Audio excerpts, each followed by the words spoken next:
Lately, from the videos that I've looked at, I've got the impression that Americans just really struggle to understand Australian food. There are some Americans, like One Pack Wanderers, who do appreciate our food, but a lot of the time you come across people who just don't seem to get it. And I've seen a few videos lately where people have criticised Australian food as being tasteless. And I've commented on those videos, and of course, we know that there's a lot of added preservatives, corn syrup, etc., in American foods, so that there is a huge difference between Australian and American foods. So, when I came across this channel, this is an American YouTube creator, and it looks like his entire channel is a food channel. So, I was curious to see what were his 10 must-try Australian foods, and to see if perhaps someone who is a foodie, at least, understands Australian food. So let's dive in and let's have a look and see how this guy went. Hey guys, welcome back to my channel. This is Steve from Rockstar Eater coming to you with another rockin' episode. I'm back with another top 10 list, and today I'm going to be talking about the 10 must-try Australian foods. That's right, Australian food. I don't know if you guys know what Australian food is like. Maybe a lot of you guys don't know what it's like, and that's why I want to help you in today's episode. Whether you go to Australia or you walk into a local Australian restaurant, you're going to open up the menu and you're going to wonder what to order. What exactly is some really good Australian food? So that's what I'm going to help you with in today's episode by naming 10 must-try Australian foods. I'm just going to go out on a limb here and say that in terms of the way he's pronouncing Australian, to me it doesn't sound like he's being an ignoramus. It sounds like that's his accent. And when you listen to all his speech, it's simply in his head he hears Australian, but that's how it comes out, if that makes sense. Now keep in mind, these aren't the only 10 because there's a lot of Australian foods you can try, but if you stick with these 10, then you're going to get a good idea of what classical, traditional Australian food is like. So stick all the way to the end of this episode so that you can see this amazing overview of some Australian foods that you can try whether you go to the country or you go into a local restaurant. And also be sure to subscribe to this channel because I release these food videos weekly, some of the best on the internet that you don't want to miss out on. So go ahead, do that right now, and we're going to begin the list starting with number 1, Baramundi. And he stumbles coming out of the gate. It's Baramundi.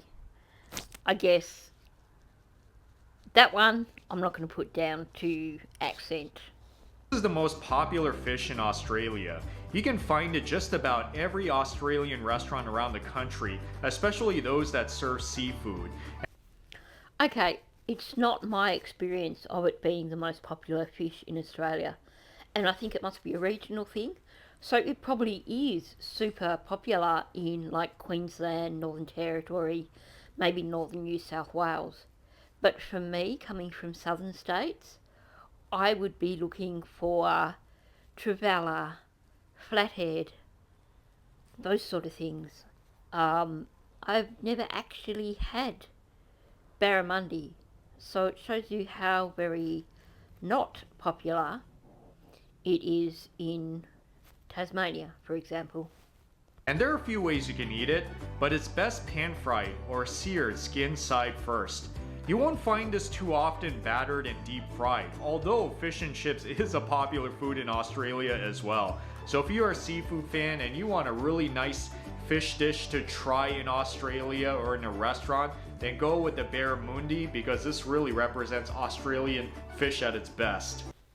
I can't comment on that as in, is it Australia's best fish?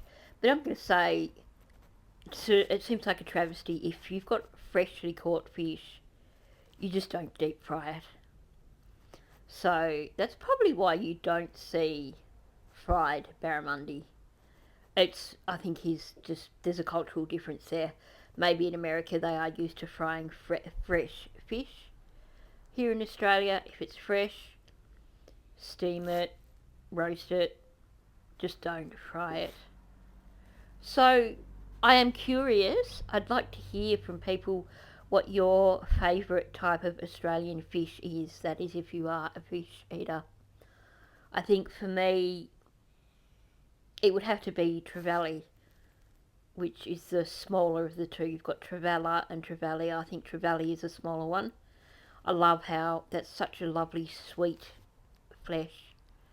And of course it is something that is readily available down in Tasmania. I've not been fishing since I moved to Victoria, so I couldn't tell you whether it is something that is as readily available in Victoria. But any tips on good fishing locations in Victoria? Coastal, not at lakes? Please do tell. Number 2, fairy bread. Another one of the great foods in Australia. It's actually more like a snack. Okay, I've never seen someone make fairy bread with Nutella, but to me that seems like major overkill. And I would think that you wouldn't really taste the hundreds and thousands if you put them on top of Nutella. These are slices of bread that are cut triangularly, topped with butter, and covered with what's called hundreds and thousands, which are small specks of sprinkles. Thus, Okay, well, that's not fairy bread. That is a vanilla cake or a sponge cake with lots of sprinkles and icing on top. And it's more than just hundreds of thousands. So, while I could say it's close, it's definitely not anything like fairy bread. That said, his description was spot on.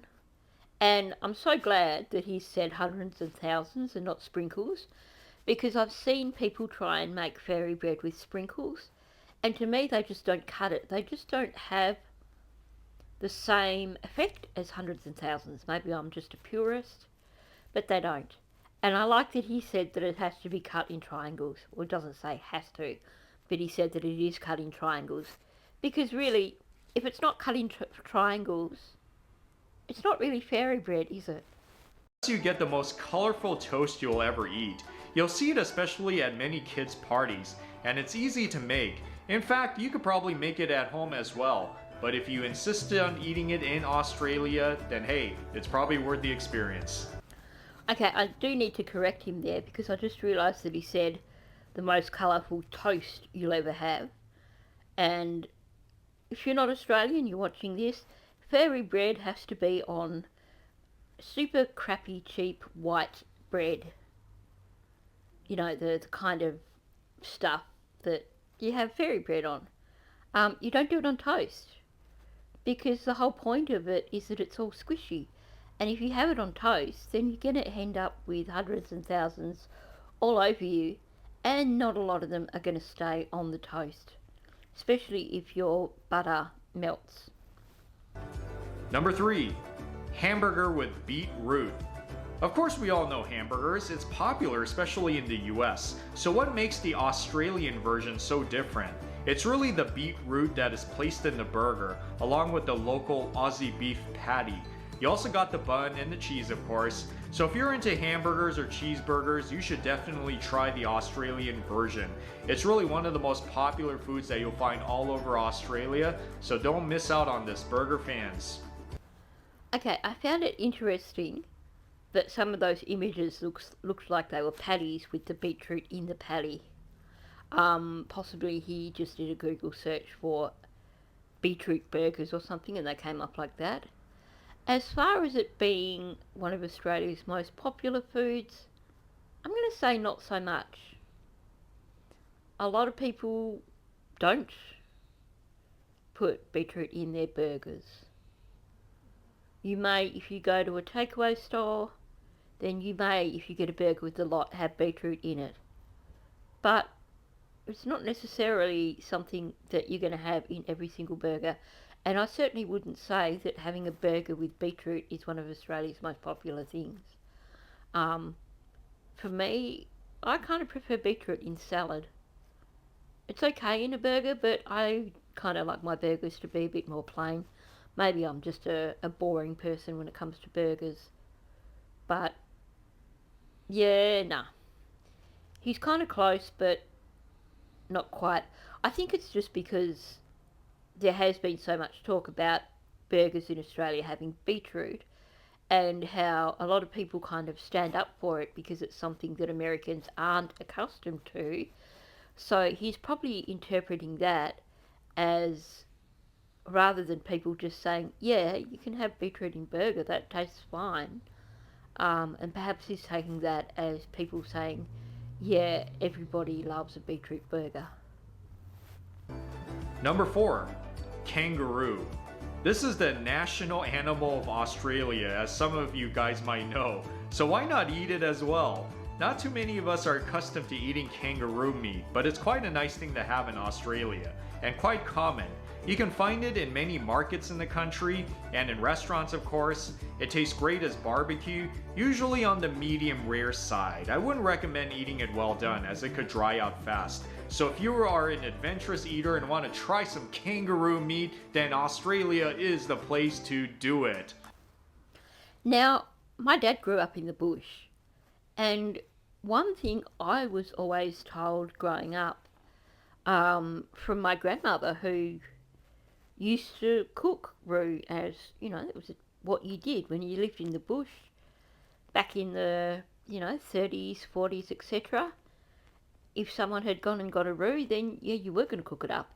And I was always led to believe that because it is a particularly rich meat, that you did need to make sure that it was cooked right through. So I find it a little bit concerning him saying that you would have it medium rare, because I think that if you did, you might find yourself with a bit of a bellyache the next day. If anyone has other experiences of roo meat in that way, do let me know. I must admit, for me, my only experiences of eating roo meat as an adult has been in patties, which of course is not straight roo meat. So I guess, and of course when you have a patty, you are going to cook it right through. So feel free to enlighten me if you are someone that eats like roo steak, but certainly my understanding from my grandmother was that the meat had to be cooked right through. Number 5, Lamington. Oftentimes referred to as the national cake of Australia, it is a square-shaped sponge cake coated in a layer of chocolate and coconut shavings. Sometimes it has jam in the middle as well. You'll find these in many cafes and dessert shops in Australia, and it's really wonderful to have with some coffee and tea. So if you had to pick one cake-like food to eat, then go with the Lamington. Great snack, great cake, it's very delicious, it's really one of my favorite Australian foods and snacks. You go for it. Okay, maybe I'm being a purist, but looking at that cake, that's not a real Lamington. Lamington needs to have it, if you're having a bit of Lamington, it's got the chocolate all around. Imagine getting one of those middle pieces of the cake and you only get a little bit of chocolate on top. That's not a real Lamington. That's a chocolate cake with coconut icing, in my opinion. So to me, a Lamington has to be that one singular little cake with the chocolate all round. Now, I am quite partial to jam in the middle of my Lamington, but I'm going to recognise here also that some people are purists and they believe that it's not a real Lamington if it has jam in the middle. So let me know your preference. Do you like your Lamingtons with jam in the middle or without? And what about those pink things that they call Lamingtons that look like they're pink Lamingtons? But they're not really Lamingtons, are they? Or do you think they are? Do you like them? Do you eat them? I'm just curious. Number 6, meat pies. Everyone in Australia knows about the meat pies. It's a food that is great for any occasion, and you'll find them in many Australian cafes and pastry shops. It's even eaten at sporting events in Australia. It's as it sounds, a thick, flaky, and crispy layer of pie crust, and inside is the marinated meat and sauce. It's baked, of course, and out comes the crispy and savory pie, usually best eaten with tomato sauce spread on top. So if you like meat pies, try the Australian version. It's so savory, so delicious, really great Australian comfort food at its best. Okay, I'm going to give him a gold star for that one. Yeah, meat pies are pretty good food, and I'm glad that he said he likes them.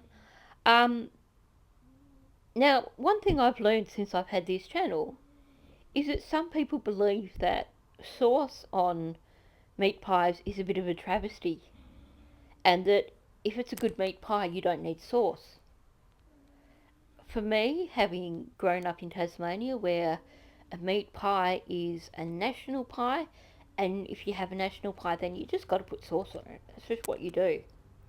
So I find it fascinating to now be learning that there are people who believe that you ruin a meat pie if you put sauce on it, or you only put sauce on it if it's a bad meat pie. Because to me, I think national pies are brilliant. I just enjoy the added flavour of the sauce. So, I mean, obviously, I'm not going to add sauce to a specialty pie. So if it's like a peppered steak pie, I'm not adding sauce to that.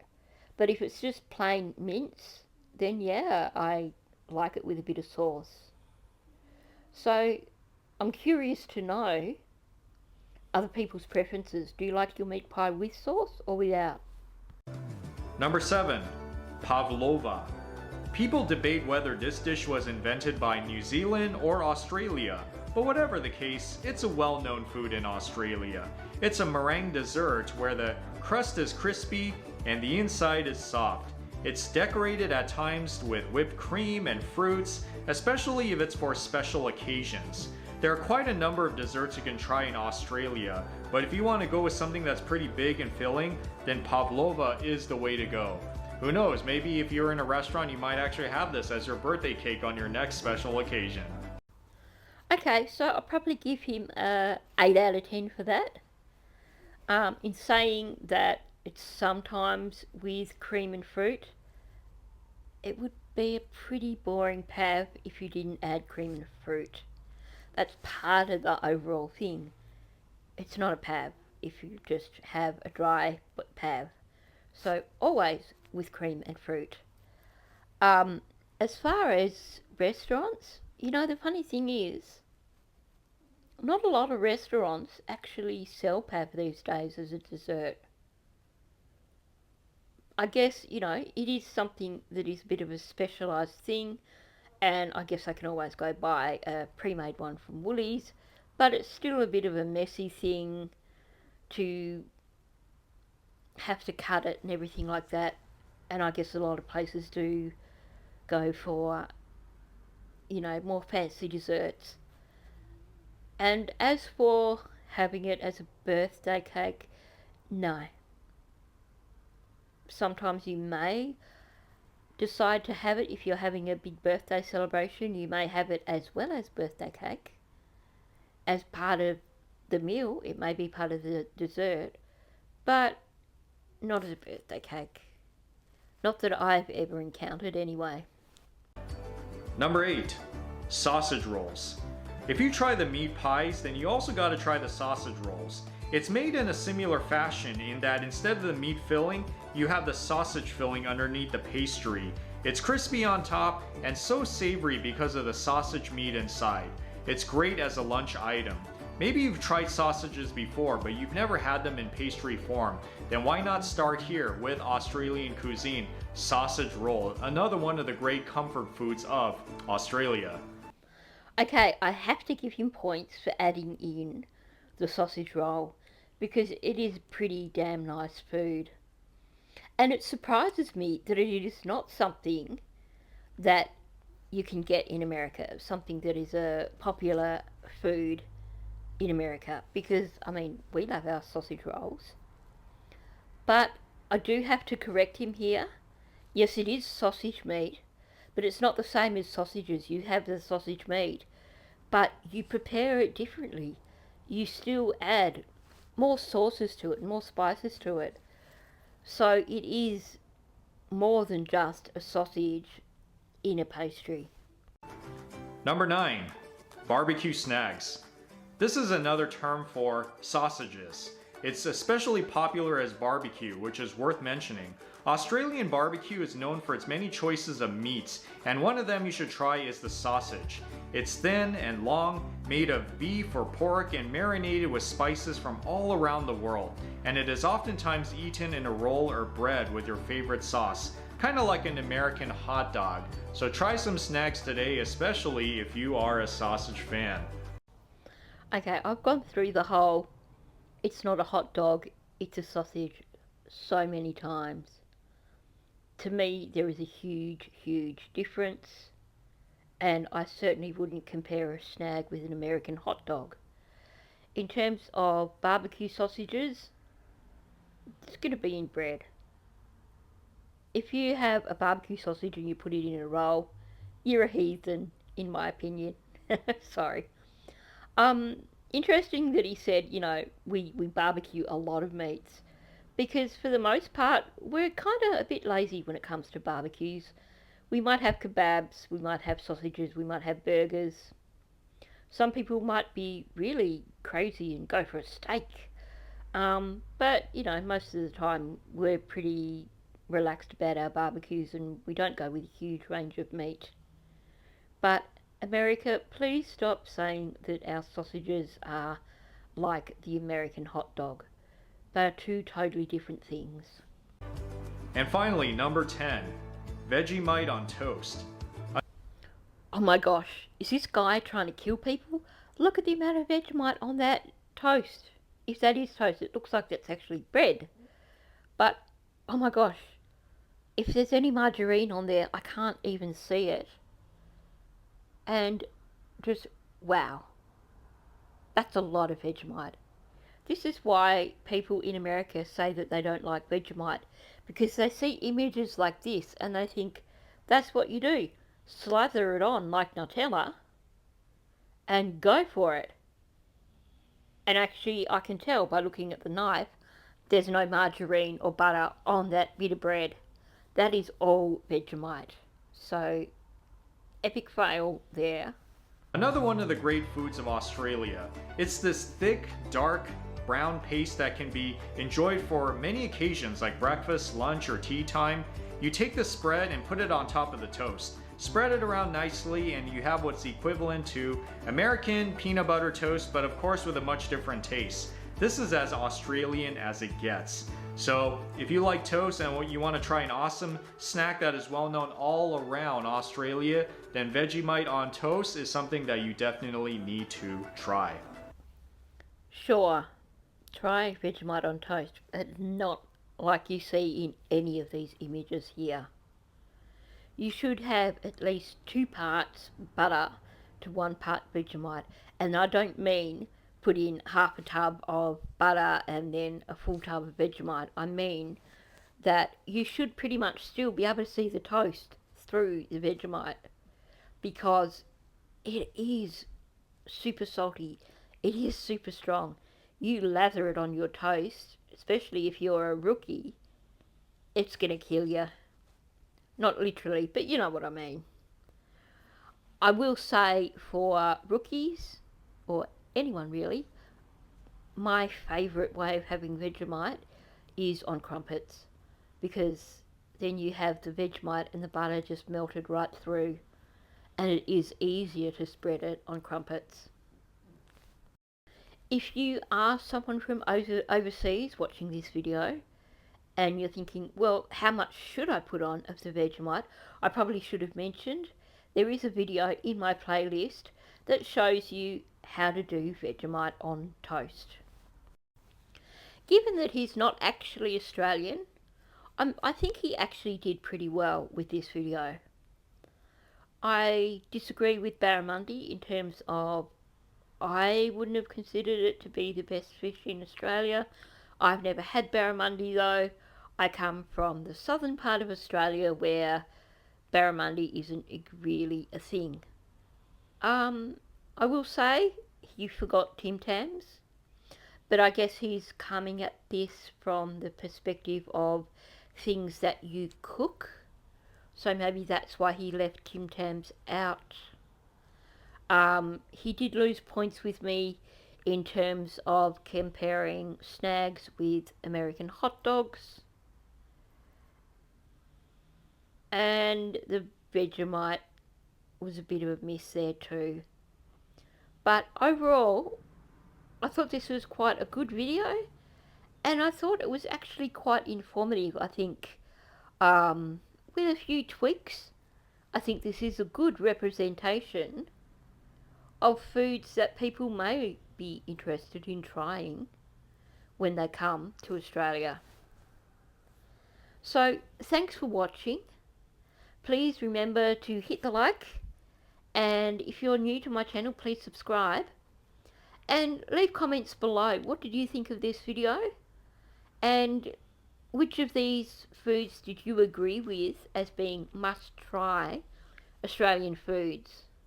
Are there other must try Australian foods that you think that he should have perhaps mentioned?